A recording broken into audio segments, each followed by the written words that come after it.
வசனம் மழை போல் பெய்திறங்கும், சத்தியம் மலர் போல் இதழ் விரியும். சத்தியம் சத்தியமே, சத்தியம் சத்தியமே, சத்தியம் சத்தியமே, சத்தியம் சத்தியமே. நல்ல மனமாற்றத்தை நமது வாழ்க்கையில் அவ்வப்போது தந்து நம்மை ஆசீர்வதிக்கிற இயேசு கிறிஸ்துவுடைய இனிமையான பெயரால் உங்கள் ஒவ்வொருவருக்கும் எங்களது அன்பான வாழ்த்துக்கள். பிரியமானவர்களே, தள்ளி போடுதல், நாளை பார்க்கலாம், நாளை செய்யலாம் என்று சொல்லப்படக்கூடிய ஒரு விஷயத்தை தள்ளி போடக்கூடிய அந்த விஷயத்தை தவிர நமது வாழ்க்கையை சீரழிக்கிற ஒரு தீமையான விஷயம் எதுவும் வேறு இல்லை என்பதுதான் எனது தாழ்மையான கருத்து. நம் ஒவ்வொரு நாளும் நமது வாழ்வை வளமாக்கக்கூடிய நல்ல பழக்க வழக்கங்களை தள்ளி போடுகிறோம். நாளை பார்த்து கொள்ளலாம்.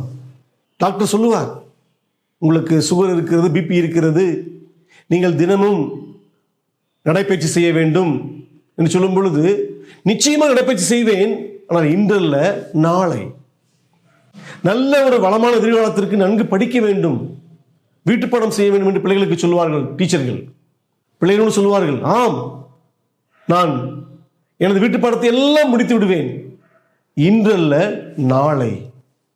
குடிப்பழக்கத்தை விட்டு விடுவேன், இன்றல்ல நாளை. புகைப்பிடிக்கும் பழக்கத்தை விட்டு விடுவேன், இன்றல்ல நாளை. பொய் பேசும் பழக்கத்தை விட்டு விடுவேன், இன்றல்ல நாளை. பணத்தை சேமிக்க ஆரம்பிப்பேன், இன்றல்ல நாளை. இவ்வாறு நமது வாழ்வில் நாம் செய்ய வேண்டிய, நாம் அறிந்து உணர வேண்டிய பல விஷயங்களை நாம் தள்ளி போட்டு கொண்டே இருக்கிறோம். நாளை பார்த்துக் கொள்ளலாம், நாளை பார்த்துக் கொள்ளலாம் என்று. அது நமது வாழ்வை மிகவும் ஒரு கேடான சூழலுக்கு நேராக தள்ளக்கூடும் என்பதற்கு ஏசா என்ற ஒரு மனிதனுடைய வாழ்க்கை தான் நமக்கு மிக முக்கியமான, கவனிக்க வேண்டிய ஒரு சித்திர பாடமாக தேவன் நமக்கு தந்திருக்கிறார். அநேக இடங்களுக்கு முன்பாக மத்திய கிழக்கு பகுதிகளில் வாழ்ந்த ஒரு மனிதன்தான் ஏசா என்று சொல்லப்படக்கூடிய ஒரு மனிதன். தேவன் அவனுக்கு நிறைய ஆசீர்வாதங்களை கொடுத்திருந்தார். ஆனால் அவன் அந்த ஆசீர்வாதங்களை எல்லாம் அசட்டை செய்து புறக்கணித்து போட்டான். குறிப்பாக ஒரு நாளில் அவன் சாப்பிடக்கூடிய உணவுக்காக தேவன் அவனுக்கு தந்த ஆசீர்வாதத்தை அவன் விற்று போடுகிறான். பின்பாக அந்த ஆசீர்வாதம் வேண்டும் என்று அவன் கவலையோடு கண்ணீரோடு தேடி அலையும் போது அது அவனுக்கு மறுக்கப்படுகிறது. தேவனது வார்த்தை அது தெளிவாக சொல்லுகிறது. எபிரேயர் என்று சொல்லப்படக்கூடிய அந்த புத்தகத்தில் நான் வாசிக்கிறேன், கேளுங்கள். 12:17 பிற்பாடு ஏசா அவன் ஆசீர்வாதத்தை சுதந்திரித்துக் கொள்ள விரும்பியும் ஆகாதவன் என்று தள்ளப்பட்டதை அறிவீர்கள். அவன் கண்ணீர் விட்டு கவலையோடு தேடியும் மன மாறுதலை அடையாமல் போனான், மன மாறுதலை காணாமல் போனான் என்று வாசிக்கிறோம். ஒரு உடல் பயிற்சியையோ அல்லது சேமிப்பையோ கெட்ட பழக்கங்களையோ நாம் உடனே விட்டு விடாமல் தள்ளி போடுவது கூட நமது வாழ்க்கையில் பெரிய பாதிப்பை ஏற்படுத்தாது உடனடியாக. ஆனால் மனம் திரும்புதல், நமது பாவத்தை விட்டு மனம் திரும்புதல், நாம் நமது சொல்லாலும் செயலாலும் சிந்தையாலும் நம்மை படைத்த கடவுளுக்கு விரோதமாகவும் நம்மோடு கூட வாழ்ந்து வருகிற நமது மனைவி, நமது கணவன், நமது பிள்ளைகளுக்கு விரோதமாகவும், நாம் உடன் வேலை செய்யக்கூடிய நமது மற்ற மக்களுக்கு விரோதமாக நாம் செய்யக்கூடிய பாவங்களிலிருந்து நாம் மனம் திரும்புவதை தள்ளி போடுவோமானால் அது மிகப்பெரிய ஆபத்திற்கு நம்மை வழிநடத்தும் என்பதுதான் இந்த ஏசாவுடைய வாழ்க்கை மாதிரி நமக்கு காண்பிக்கிறது. சிலவற்றை நாம் இன்றே செய்ய வேண்டும், இப்போதே செய்ய வேண்டும். இந்த வார்த்தையை தேவன் தனது புத்தகத்தை வைத்திருப்பதற்கான மிகப்பெரிய நோக்கம் அதுதான். இதை வாசிக்கும் பொழுது மனம் மாறுதல், குறிப்பாக மனம் திரும்புவது, பாவத்தை விட்டு மனம் திரும்புவதை குறித்து நாம் ஜாக்கிரதையாக இருக்க வேண்டும். எங்களை கேட்டுக்கொண்டிருக்கிற பிரியமானவர்களே, உங்களது வாழ்வை குறித்து நீங்கள் நினைத்துக் கொண்டிருக்கிறீர்கள்? தேவன் தெளிவாக சொல்லுகிறார். உங்களது மனசாட்சியும் கூட தெளிவாக உங்களுக்கு உணர்த்துகிறது, நாம் அனைவருமே பாவம் செய்யக்கூடிய மக்கள். தேவன் எப்படி வாழ வேண்டும் என்று விரும்புகிறாரோ அந்த வாழ்க்கையை வாழாத மக்கள், வாழ்வதற்கு விரும்பாத மக்கள். பார்க்கக்கூடாதவற்றை பார்க்கிறோம், பேசக்கூடாததை பேசுகிறோம், செய்யக்கூடாததை செய்கிறோம். இதைத்தான் தேவன் குற்றம் என்று சொல்லுகிறார், பாவம் என்று சொல்லுகிறார். இதிலிருந்து மனம் திரும்ப வேண்டியது அவசியம். இயேசு கிறிஸ்து இந்த பூமியில் வந்தபோது அவர் பிரசங்கிக்க ஆரம்பித்தார், போதிக்க ஆரம்பித்தார். அந்த போதனையை ஆரம்பிக்கும் போது அவர் சொன்ன முதல் வார்த்தை இதுதான், மனம் திரும்புங்கள், உங்களது பாவங்களை விட்டு மனம் திரும்புங்கள் என்றார். ஆம், இப்போதும் உலகம் எங்கும் இருக்கிற மக்களுக்கு தேவன் கட்டளையிடுவது இதுதான், மனம் திரும்புங்கள் என்று எல்லோருக்கும் கட்டளையிடுகிறார். நாம் பாவத்தை விட்டு மனம் திரும்ப வேண்டும். இந்த செய்தியை கேட்கும் பொழுது நம் உள்ளத்தில் என்ன தோன்றுகிறது? நாளை பார்க்கலாம். இன்று அந்த மதுபானம் எவ்வளவு இனிமையா எனக்கு இருக்கிறது, இன்று அந்த பாவம் எவ்வளவு சந்தோஷப்படுத்துகிறது எனக்கு. ஆகவே நாளை பார்த்துக் கொள்ளலாம், நாளை மனம் திரும்பிக் கொள்ளலாம். இன்றுதான், இதுதான் நல்ல இளமையின் காலம். என் கண் போனபடி பார்க்கவும், என் மனம் போனபடி வாழவும், எல்லாவற்றையும் அனுபவித்து சந்தோஷமாக இருக்கவும் இதுதான் காலம். இது இளமையின் காலம். ஆகவே வயதாகும் பொழுது, 60 வயது 70 வயது ஆகும் பொழுது நான் குடிப்பதையும், அசிங்கமான படங்களை பார்ப்பதையும், புகைப்பிடிப்பதையும் நான் விட்டு விடுகிறேன். இப்பொழுது எல்லா விதமான பாவங்களையும், அனித்தியமான பாவ சந்தோஷங்களையும் நான் அனுபவித்து மகிழ்கிறேன் என்று சொல்லிக் கொள்கிறோம். அப்படித்தான் அந்த இயேசு என்ற மனிதன் கூட இருந்தான். ஆனால் பின்பு அவன் மனம் திரும்ப வகை தேடியும் அவனால் அதை காண முடியவில்லை. கண்ணீர் விட்டு கதறுகிறான், கவலையோடு அதை தேடுகிறான். ஆனாலும் மனம் மாறுதலை காணாமல் போனான் என்று வாசிக்கிறோம். பிரியமானவர்களே, இன்றுதான் ரட்சிப்பின் நாள், இன்றுதான் பாவ மன்னிப்பின் நாள், இன்றுதான் நீங்கள் என்ன நினைக்கிறீர்களோ அதை செய்வதற்கான நாள்.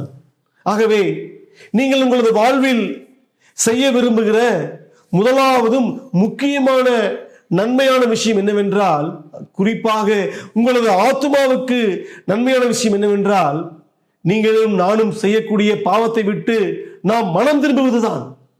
ஆம், நாம் பாவம் செய்வதற்காக படைக்கப்படவில்லை.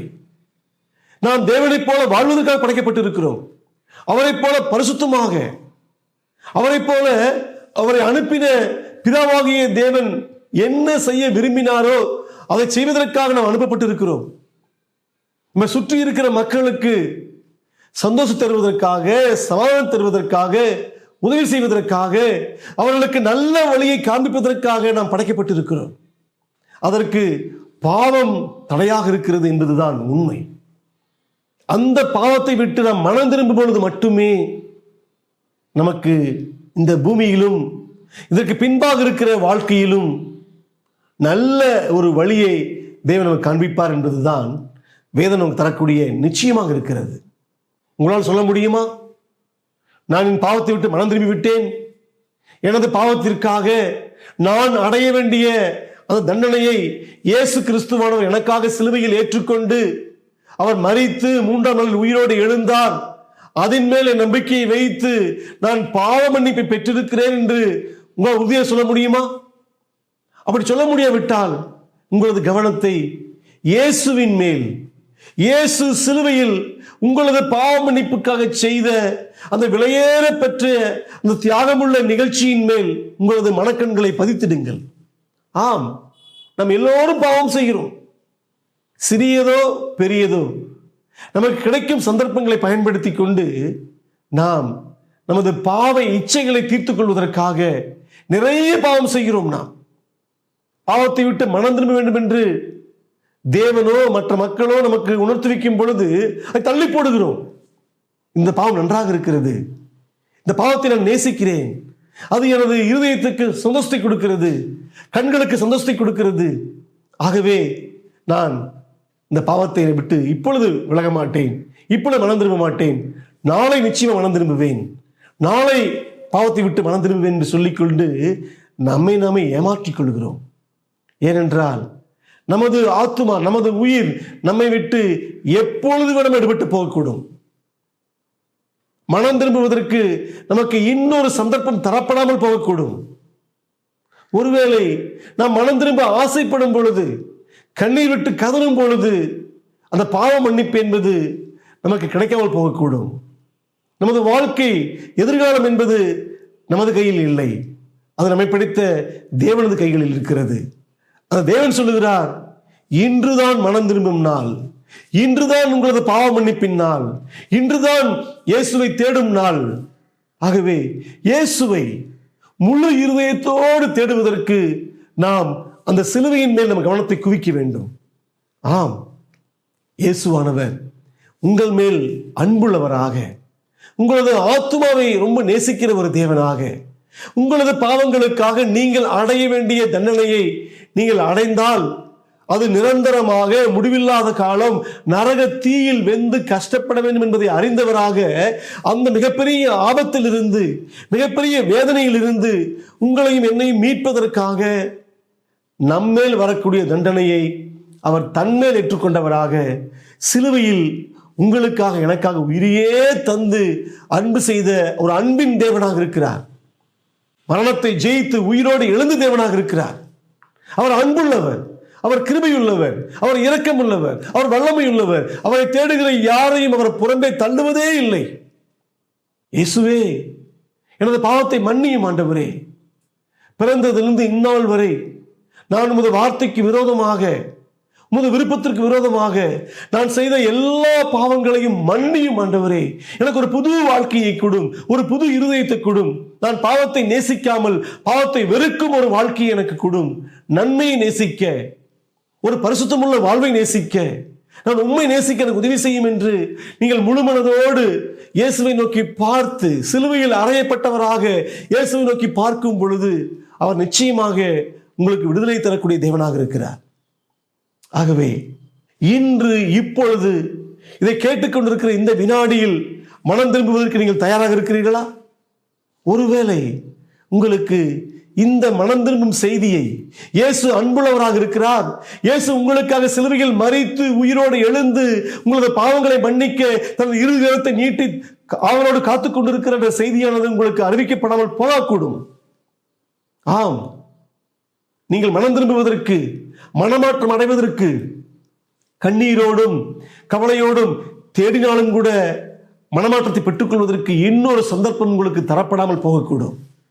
ஆகவே இன்றுதான் ரட்சிப்பின் நாள், இன்றுதான் நீங்கள் இயேசுவை தேடும் நாளாக இருக்கட்டும். உங்களது பாவங்களை எல்லாம் அவரிடத்தில் அறிக்கையிடுங்கள்.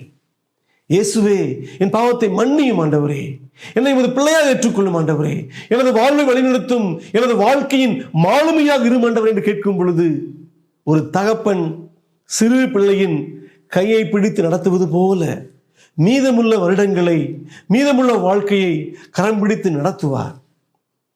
ஒரு மேய்ப்பனை போல ஒரு ஆட்டுக்குட்டியாக உங்களை பாவித்து தனது தோள் மேல் அவர் போட்டுக்கொண்டு உங்களை நேசித்து பாதுகாக்கும் தேவனாக அவர் காணப்படுகிறார். அந்த இயேசுடைய இருதயம் உங்களுக்காக துடிக்கிறது. அந்த இயேசுவின் இருதயம் உங்களது வாழ்வை வளமாக்க வேண்டும், உங்களது வாழ்வை சீரழிக்கும் அந்த பாவத்திலிருந்து உங்களை மீட்டெடுக்க வேண்டும் என்று துடியாய் துடிக்கிறார். அதற்காகத்தான் சிலுவையில் தனது ரத்தத்தை எல்லாம் சிந்தினார். ஆகவே அவர் ரத்தம் சொட்ட சொட்ட உங்களை அன்பு செய்த அன்பின் தேவனாக இருக்கிறார். அந்த இயேசுவை நீங்கள் இப்பொழுது புறக்கணிக்க வேண்டாம். இப்பொழுது இயேசுவை நீங்கள் புறக்கணித்து அசட்டை செய்தால் நிச்சயமாக ஒரு நாளில் அவர் உங்களது பாவங்களுக்காக உங்களை தண்டிக்கும் தேவனாக, உங்களது பாவங்களுக்காக உங்களை நரகத்தை தள்ளக்கூடிய ஒரு நீதிபதியாக வந்து நிற்கும் பொழுது நீங்கள் பயந்து நடுங்க வேண்டியிருக்கும். அந்த நாளில் நீங்கள் மன்னிப்பை அவரிடத்தில் கேட்கும் பொழுது அவர் நிச்சயமாக உங்களுக்கு தரமாட்டார். ஏனென்றால் அன்று அவர் நீதியை நிறைவேற்றக்கூடிய ஒரு நீதிபதியாக வருவார். அதற்கு முன்பாக இப்பொழுது அன்பின் இரட்சகராக, அன்பின் மீட்பராக, பாவ மன்னிப்பை தரக்கூடிய ஒரு அன்பின் தேவனாக உங்களது இருதயத்தின் கதவை தட்டி கொண்டிருக்கிற அந்த சத்தத்துக்கு செவி கொடுத்து இயேசுவை நோக்கி பாருங்கள். அவரை உங்கள் இருதயத்தில் நீங்கள் ஏற்றுக்கொள்ளுங்கள். நிஜமாகவே இந்த உலகம் தர முடியாத ஒரு சமாதானம், சந்தோஷம், பாவ மன்னிப்பை அவர் உங்களுக்கு தருவதற்கு இன்று இப்போது உங்களது இருதய கதவை தட்டி கொண்டிருக்கிறார். கதவை திறந்து, இயேசுவே என் வாழ்க்கையில் வாரும், உமக்கு பிடிக்காத என் பாவங்களை மன்னியும், நான் உம்மை விசுவாசிக்கிறேன், உம்மை நம்புகிறேன், எனக்காக நீ சிலுவையில் உயிரையே தந்த அந்த உன்னதமான நிகழ்வை நான் ஏற்றுக்கொள்கிறேன், நீ உயிரோடு எழுந்தீர் என்று நான் உம்மை விசுவாசிக்கிறேன், எனக்கு உதவி செய்யும் என்று நீங்கள் கதறி அவரது முகத்தை நோக்கி பார்க்கும் பொழுது நிச்சயமாகவே அந்த அன்பின் முகம் உங்களது பாவங்களை மன்னித்து உங்களை ஆசீர்வாதமான ஒரு வழியில் வழிநடத்தும். அப்படிப்பட்ட ஒரு மனமாறுதலை, அப்படிப்பட்ட ஒரு மனம் திரும்புதலை இயேசு கிறிஸ்து உங்களுக்கு தந்து உங்களது வாழ்க்கையை சரியான, நேர்த்தியான, வல்லமையான, பரிசுத்தமான ஒரு பாதையில் நடத்துவாராக. ஆமேன். சத்தியம் சத்தியமே, சத்தியம் சத்தியமே.